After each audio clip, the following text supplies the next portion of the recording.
సేనాధిపతి ఆయనే కుట్రదారు, హిందూ స్వార్థపరుడు. 4 పార్టీలు బీజేపీ కండువా కప్పుకుంటూ, టీఆర్ఎస్ కండువా కప్పుకుంటూ, టీడీపీ కండువా కప్పుకుంటూ, కాంగ్రెస్ కండువా కప్పుకుంటూ. రేపు ఏ కండువా కప్పుకుంటారు అనేది క్వశ్చన్ మార్క్. ఇది పక్కన పెట్టే ఆయన ముఖ్యమంత్రి పదవికి ఎవరెవరు అడ్డం వస్తారనుకున్నారో, అసమ్మతి నాయకులుగా ఎవరెవరు ఉంటారనుకున్నారో, అందులో జీవన్ రెడ్డి గారిని కానీ, మధు యాష్కిని కానీ, జగ్గారెడ్డి కానీ, ఇంకా కొంతమందిని ఓడగొట్టే ప్రయత్నం కూడా చేసి వీళ్ళని మాత్రం పక్క ఆయనే ఓడగొట్టింది. తాజాగా జరిగే 4 ఉమ్మడి జిల్లా 42 నియోజకవర్గాలు 3,55,000 ఓటర్లు.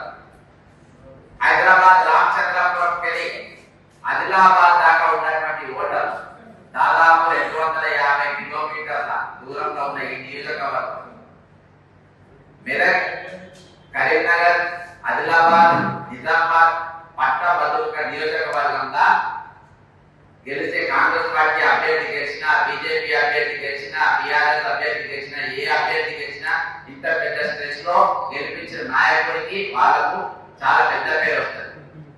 కాబట్టి ఇందులో భాగంగానే మరి పొన్నం ప్రభాకర్ గారు మరియు మేడిపల్లి సత్యం ఎవరైతే చొప్పదండి ఎమ్మెల్యే ఉన్నారో వీళ్ళిద్దరికి అత్యంత సన్నిహితంగా ఉన్నటువంటి ప్రసన్న హరికృష్ణ అనే ఆయనకు కాంగ్రెస్ పార్టీ టికెట్ ట్రై చేసింది. వాళ్ళ మనిషికి టికెట్ రాలేదు. ఆ ticket Duddilla Sridhar Babu, IT industrials మంత్రి అయినటువంటి శ్రీధర్ బాబు గారు పంతం బట్టి ఆ టికెట్ తీసుకున్నారు. శ్రీధర్ బాబు గారు ఆల్రెడీ ముఖ్యమంత్రికి ఇంకా ప్రయత్నం చేస్తున్న సంగతి అందరికీ తెలిసింది. ఇన్ఛార్జ్ కూడా మారింది. ఇన్ఛార్జ్ మీనాక్షి నటరాజన్ వచ్చింది.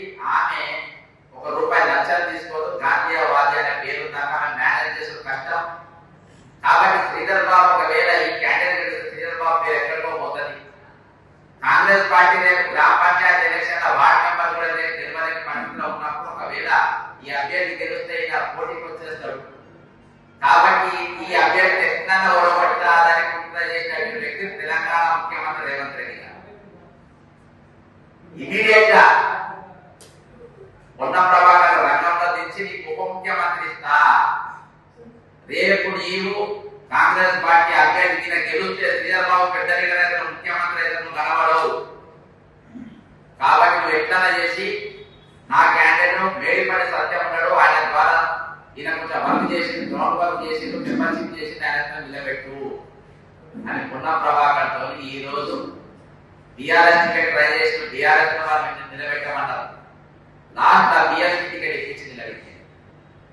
ఈరోజు జరిగే కుట్ర ఏంటంటే రేపు ఇదంతా బయటకు వస్తుంది. కేంద్రానికి ఈ రోజు కాంగ్రెస్ పార్టీ అభ్యర్థి పక్కా ఓడిపోతుంది అనే సమాచారం మీనాక్షి నటరాజన్ చేరిన తర్వాత ముఖ్యమంత్రి ప్రజలు పెట్టేటప్పుడు ఆగమేఘాల మీద ఒక ఎమ్మెల్సీ అభ్యర్థికి ప్రచారం చేసిన ఏకైక ముఖ్యమంత్రి రేవంత్ రెడ్డి.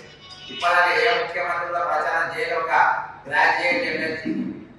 దానికి రేవంత్ రెడ్డి ఈ రోజు ప్రచారం చేసే స్థాయికి దిగజారిందంటే కేంద్ర కాంగ్రెస్ వచ్చిన ఒత్తిడి వల్ల ఈ రోజు దిగి రేపు దీని ప్రచారం కోసం అని చెప్పేసి 4 జిల్లాల మీటింగ్ పెట్టడం జరిగింది.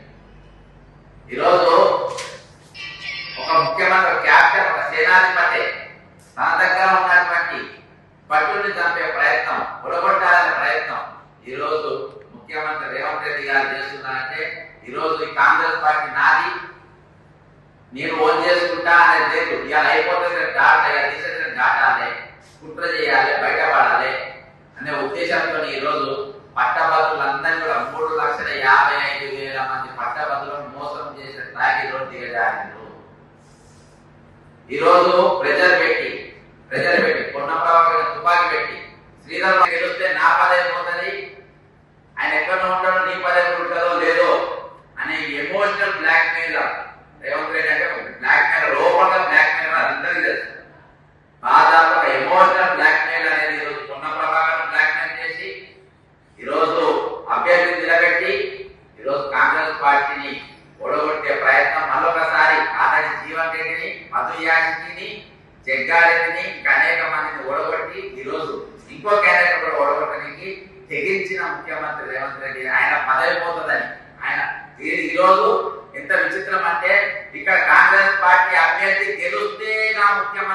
ఉంటది. కాంగ్రెస్ పార్టీ అభ్యర్థి ఓడిపోతేనే ముఖ్యమంత్రి ఉంటది. ఈరోజు రేవంత్ రెడ్డి బతికి ఎక్కడ ఉందంటే ఇక్కడ కాంగ్రెస్ పార్టీ అభ్యర్థి ఓటమి గెలుపుల పైన ఆధారపడి ఉన్నది. అందుకనే ఆయన ఎవ్వరు నమ్మలేదు. ఇక్కడ గంగాధర్ను కూడా ఒక కుట్ర పూరితంగా దింపారు.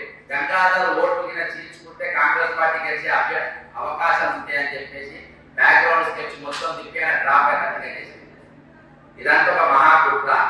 కాబట్టి ఈరోజు మీరు తెలంగాణ విజ్ఞులు గత ప్రభుత్వం మీద 179 కేసులు వేసిన, మిషన్ భగీరథ వేసింది నేనే, మిషన్ కాకతీయ వేసింది నేనే, కాళేశ్వరం పిటిషనర్ నేనే, ధరణి అనేది ఒక అడ్రస్ లేని టెరాసిస్ కంపెనీ, క్వాంటెల్లా కంపెనీ ఎక్కడికి వచ్చినాయని చెప్పి అది బయటకు తీసింది నేనే, వరంగల్ చంద్ర